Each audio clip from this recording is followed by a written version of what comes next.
বাংলার রাজনীতিতে হচ্ছে এক অদ্ভুত সমীকরণ, যত দুর্নীতি তত ভোট। দুর্নীতি যেন এখানে পবিত্র কর্ম। এসএসসি কেলেঙ্কারি হোক, নারদা সারদা হোক, কিংবা কলেজে ধর্ষণের মতো জঘন্য ঘটনা, প্রতিটি যেন একটা বিস্ফোরণ। তাহলে প্রশ্ন, এত কাণ্ডের পরেও মানুষ ভোট দেয় কি দেখে? এসব দুর্নীতি দেখেও কি ভোটাররা চায় না সরকার বদলাক, নাকি মাসে মাসে আসা প্রকল্পের টাকায় সব ধুয়ে যায়? কসবা সাউথ ক্যালকাটা ল কলেজের প্রাক্তন ছাত্রনেতা মনোজিৎ মিশ্রের বিরুদ্ধে ধর্ষণের অভিযোগ উঠে এসেছে। ধর্ষণের অভিযোগে ধরা পড়ার পরে একের পর এক চাঞ্চল্যকর তথ্য প্রকাশ্যে আসে। হাজতে যাওয়ার আগে পর্যন্ত সে প্রতি বছর কলেজে ফার্স্ট ইয়ারের ভর্তির মৌসুমে 10 থেকে 15টি সিট নিজের দখলে রাখতো, যা বিক্রি হতো 75,000 থেকে 2 লাখ টাকার বিনিময়ে। ইউনিয়ন রুম দখল করে টাকা আদায় আর সিট কেনা বেচা, সব মিলিয়ে ছাত্র রাজনীতি এখন কাটমানি চক্রের এক রূপ। কিন্তু এটা কি শুধুই ব্যক্তিগত অপরাধ, নাকি ছাত্র রাজনীতির নামে একটা সিস্টেমেটিক ক্রাইম সিন্ডিকেটের অংশ? অভিযোগ মনোজিৎ মিশ্র একা নয়, এমন হাজার হাজার মনোজিৎ ছড়িয়ে আছে কলেজ বিশ্ববিদ্যালয়ে। এখন তো আবার দেখা যাচ্ছে বিভিন্ন কলেজের ইউনিয়ন রুমে এসব ছাত্র নেতারা কেউ বিয়ে করছে, কেউ মেয়েদের দিয়ে মাথা টেপাচ্ছে, তো কেউ মেয়ে নিয়ে গল্পের আসর বসিয়েছে। আর এসব ছাত্র নেতারা কলেজের গণ্ডি পেরিয়ে শাসকের সম্পদ হয়ে উঠছে। বুথ দখল, র্যাগিং, দাদাগিরি সব এদের মাধ্যমেই। আর তাই রাজনৈতিক ছাতার তলায় এদের অবাধ ক্ষমতা। আইনজীবী সায়ন ব্যানার্জির করা মামলায় হাইকোর্ট বলেছে, যেখানে 2017 সাল থেকে কলেজগুলোতে অফিসিয়াল ভাবে ছাত্র সংসদ নেই, তাহলে সেখানে ছাত্র ইউনিয়ন রুম থাকা কিভাবে? অথচ সেই রুমগুলোতেই নিয়ম না মেনে দিনের পর দিন চলছে অপরাধ। এখন অভিযোগ উঠছে, হাইকোর্টের নির্দেশে যেহেতু সমস্ত কলেজের ইউনিয়ন রুমগুলো বন্ধ করে রাখতে বলা হয়েছে, তাই ইউনিয়ন রুম রাতারাতি নাম পাল্টে কমন রুম বানানোর ছক চলছে। আইনকে বুড়ো আঙুল দেখিয়ে আবার কি সেই মৌরসী পাট্টার রাজনীতি শুরু হবে কলেজগুলোতে? অনেকেই বলছেন এই রাজ্যে দুর্নীতি নতুন কিছু না। নারদা সারদা, এসএসসি, কয়লা, গরু, একটার পর একটা দুর্নীতি। আর প্রতিবারই সবাই ভাবে এইবার হয়তো তৃণমূল সরকার শেষ, মানুষ হয়তো এবার রেগে গিয়ে সরকারটাই বদলে দেবে। কিন্তু ফলাফল উল্টে ভোট আরো বেড়ে যায়। এই প্রশ্নটা তাই জোরালো, দুর্নীতি কি আদৌ বাংলার ভোটে কোনো ফ্যাক্টর? চলুন খুঁটিয়ে দেখি কোনো দুর্নীতি কেন প্রভাব ফেলে না পশ্চিমবঙ্গের নির্বাচনে। 2016 বিধানসভা নির্বাচন, নারদা ও সারদা কেলেঙ্কারি ফেটে পড়লো। সবাই ভাবলো এবার তৃণমূল গেছেই। ফল কি? তৃণমূল 211টি আসন পেয়ে ক্ষমতায় ফিরল।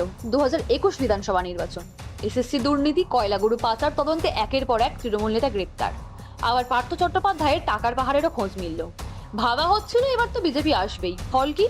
তৃণমূল আরো 5টি আসন বেশি পেয়ে ফের রাজ্যের শাসক হলো। দুর্নীতির পরেও ভোট বেড়ে যায়, এটাই বাংলার ট্র্যাজেডি। অর্থাৎ বাংলায় দুর্নীতি মানে শাস্তি, এই ফর্মুলা মোটেই খাটে না। তাহলে দুর্নীতি কি সত্যিই কোনো নির্বাচনী ইস্যু নয় পশ্চিমবঙ্গে?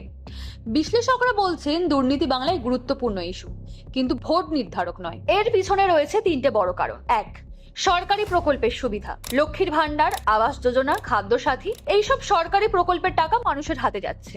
অনেক দরিদ্র পরিবার মনে করে সরকার দুর্নীতি করছে, করুক, আমার তাতে কি, মাস গেলে আমার অ্যাকাউন্টে টাকাটা তো আসছে। 2, সাংগঠনিক কাঠামো ও দলীয় ভরসা। তৃণমূলের বুথ লেভেল সংগঠন এখনো বিরোধীদের চেয়ে অনেক বেশি শক্তিশালী।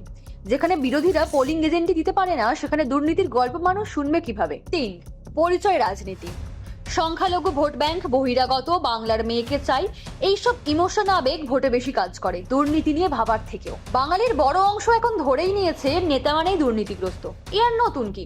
তারা অসাড় হয়ে গেছেন। যত আঘাত এসেছে দুর্নীতি, তত অনুভূতিহীন হয়ে পড়েছেন।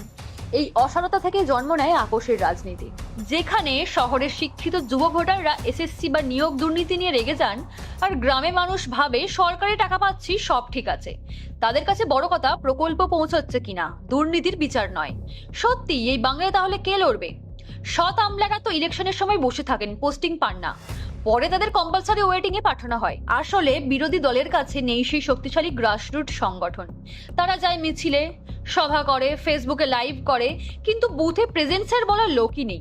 আর জনগণের বড় অংশ দুর্নীতি হবে, নেতা ফুলে ফেপে উঠবে, এটা মেনে নিয়েছে। Democracy dies in darkness. যখন জনগণ নিজের অধিকার ছেড়ে দেয়, তখন গণতন্ত্র মারা যায়। তাহলে কি বাংলায় দুর্নীতি হচ্ছে রাজনৈতিক পুঁজি? এসএসসি হোক বা মনোজিৎ, তোলাবাজি হোক বা গরু পাচার, যদি মানুষের চেতনা না জাগে, তবে সব দুর্নীতি হারিয়ে যায় উন্নয়নের গল্পের ভেতর। প্রশ্ন উঠছে, এসএসসি কেলেঙ্কারি, মনোজিৎ মিশ্র কাণ্ড, এই এত সব দুর্নীতি 2026 সালের নির্বাচনে প্রভাব ফেলবে কি? নাকি আবারও দেখবো দুর্নীতি যত, ভোট তত? আপনার মতামত কমেন্টে জানান।